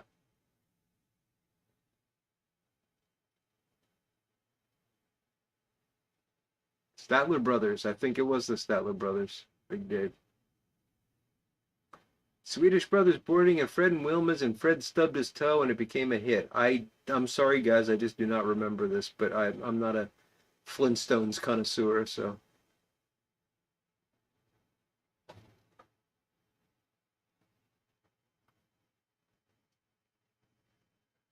Okay, John Brett, so you get that Maxwell House taste too.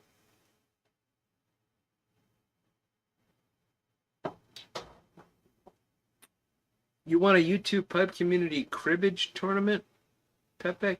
That could be interesting.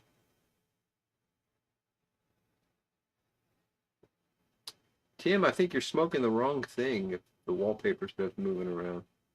Harvey Korman voiced the Great Gazoo. Yes, Gary, he sure did.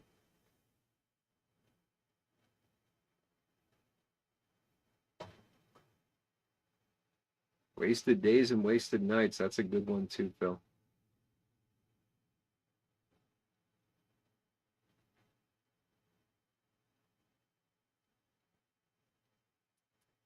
More cribbage. Have any cribbage fans out there?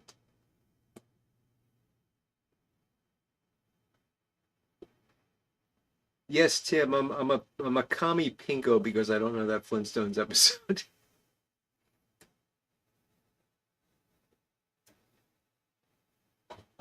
Eyes as big as frying pans. Yes, yes. X-rated Flintstones is the best. Gary, what are you watching? I think Gary's been Googling a bit, Googling with the wrong terms.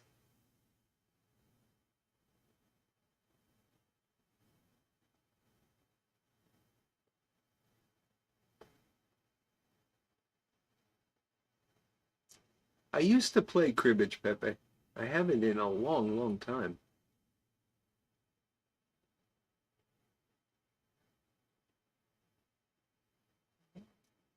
That is one of the benefits of Maxwell House unit, yes.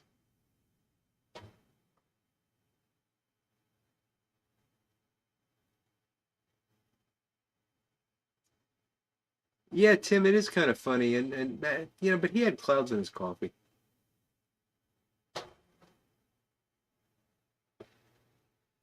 I think Tim might be the only person that saw the title card tonight, but and by the way, we're over now, but I'm going to talk about this anyway. And if you want to leave, go ahead.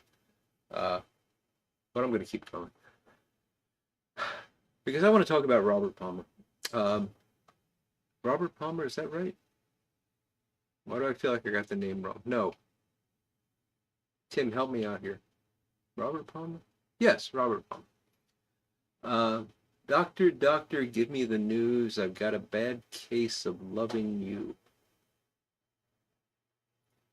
Right?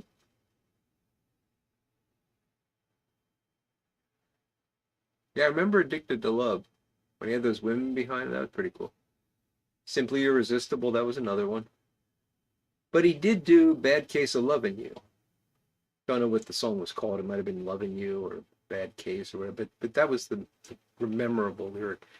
And the line is, Doctor, doctor, give me the news. I've got a bad case of loving you. Now, I never thought about it before. I always thought of that song as he's singing to a woman and he's telling her that he's been to a doctor and the doctor has diagnosed him with a bad case of being in love with the woman. That's what I always thought about it. Not that I've spent hours pondering this, but and I was thinking the other day, I heard the song playing like somewhere, and I was thinking about it. I thought, well, is he singing to the doctor? Like, is he actually in love with the doctor? And that changes the whole thing.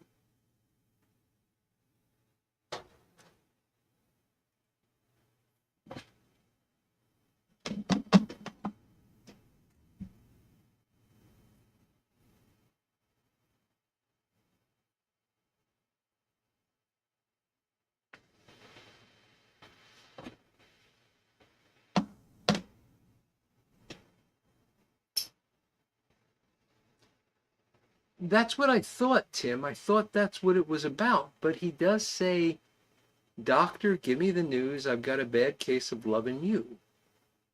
That sounds like he's talking to the doctor. He's saying, "Doctor, give me the news." So he's talking to the doctor there.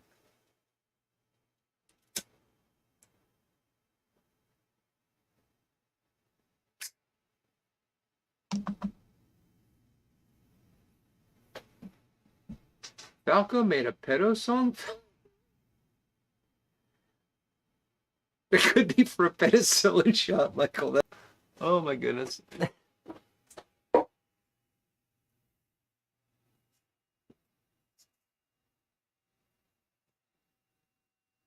So, Rich, you think you fell in love with the doctor too, huh?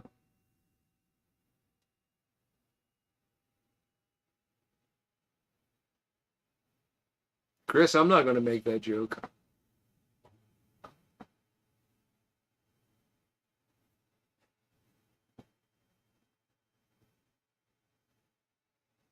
I don't know this Jenny song. All I can think of is 8675309.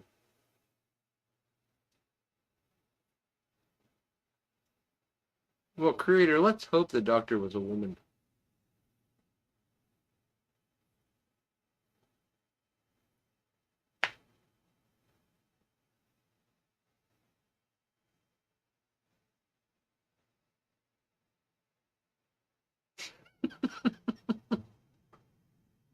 Ah, Tim, that's the perfect response. Thank you.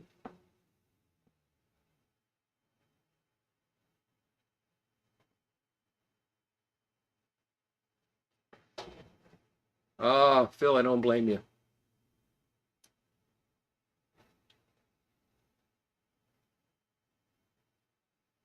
Well, Mushroom Leg, most of my doctors have been old men, so yeah.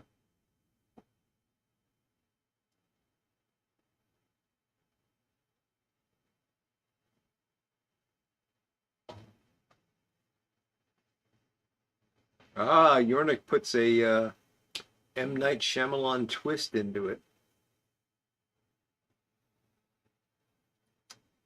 Doug, I'm going to answer that trivia question with the honeymooners.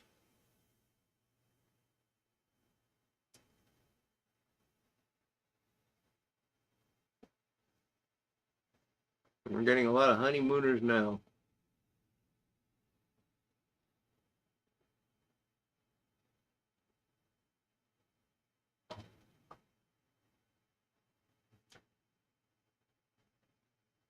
I used to watch the honeymooners when I was a kid, and then the Flintstones, and to me it was really obvious at the time, and I wasn't until, you know, years and years later that I saw people actually saying that that was the case. So I assume it's true, but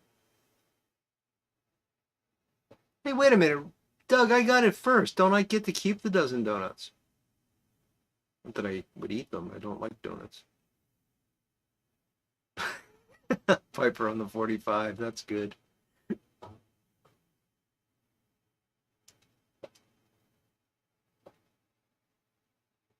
I can see that, Tim, regarding the Jetsons.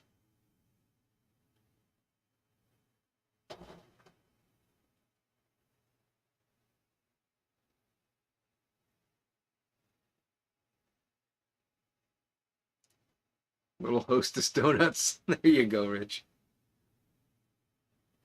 What is this X-rated Flintstones thing going around? I don't want to know. Never mind. Forget I asked.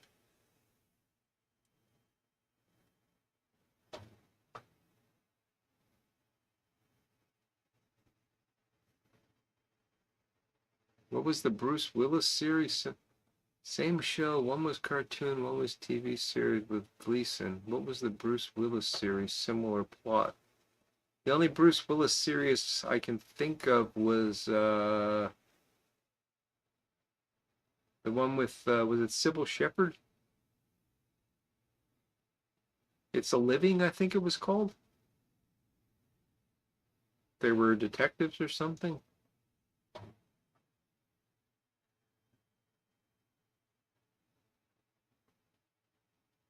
Moonlighting. That's what it's a. Where the hell did I get It's a Living from? Oh, sorry, I shouldn't have said that. Where did I get It's a Living from? Moonlighting was in fact the show that I was thinking of, Rich. What was It's a Living? I don't know where that came from.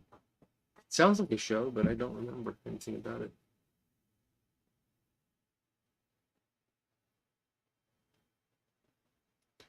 I feel you'd probably be a better doctor than most of the ones I interact with.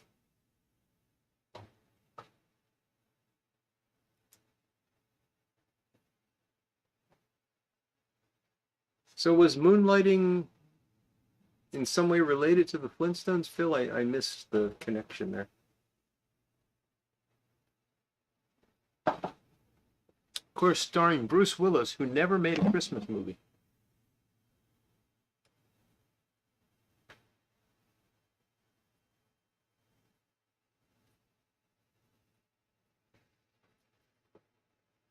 Yellow Days? I don't know, Phil, maybe.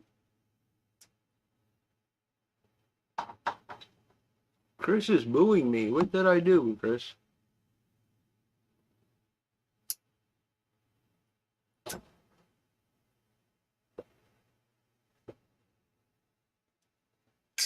Oh, you found it similar to the honeymoon. Okay.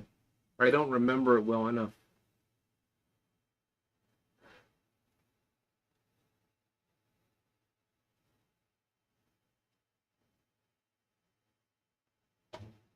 Bruce Willis never made a Christmas movie, Chris. That's a mistake.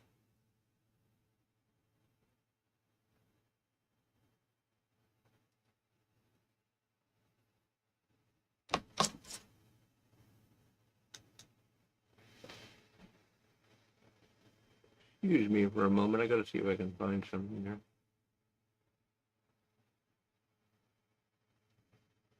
Now, please listen very carefully. Die Hard is not a Christmas movie. I don't know if that worked, but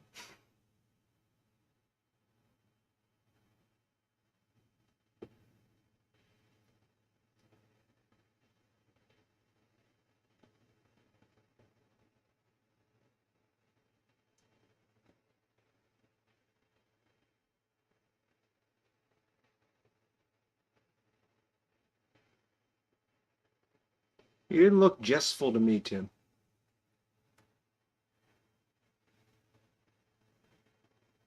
Scanners is a Christmas movie. If you haven't seen Scanners, it's one of the best Christmas movies ever made. Big Country Briar, how's it going, Cole? Took the middle school XC team to see Goonies at the theater. Oh man, that would take you back to the 80s. What's an XC team? Maybe I don't want to know.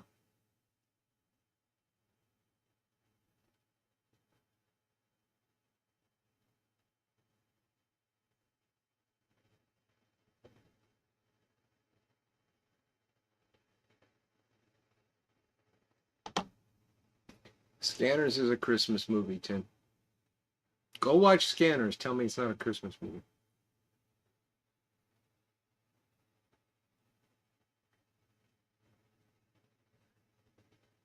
Epic head explosions. Oh, maybe I don't mean Scanners. Oh, I'm sorry, guys. Scanners is not the movie I'm talking about. Scanners. I don't know if Scanners is a Christmas movie. I don't know. Trancers is a Christmas movie. That's what I meant to say. Trancers. I get those confused.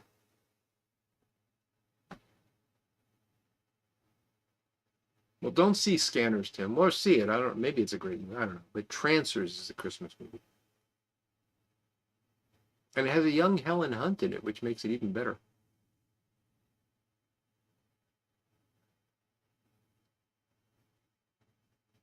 Trancers doesn't have any head explosions. Scanners does. Why are we talking about Christmas movies? I don't know. You know what? I think this is an excellent note to close on. I want to thank you all for joining me tonight. It's been a great time. And I always love arguing about whether or not Die Hard is a Christmas movie. It's just fun. I know it takes place during a Christmas party, Rob Link. I know. But that doesn't make it a Christmas movie. Scanners is a New Year's movie? Maybe it is. I don't know. Anyway. You know what?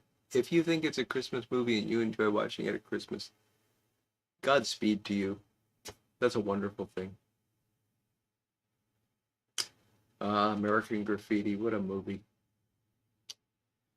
So, I will be saying goodnight to you all now. I hope you all have a fantastic weekend, and I'll be back on Sunday with something or the other. Um, Probably won't be talking about Die Hard, but you never know.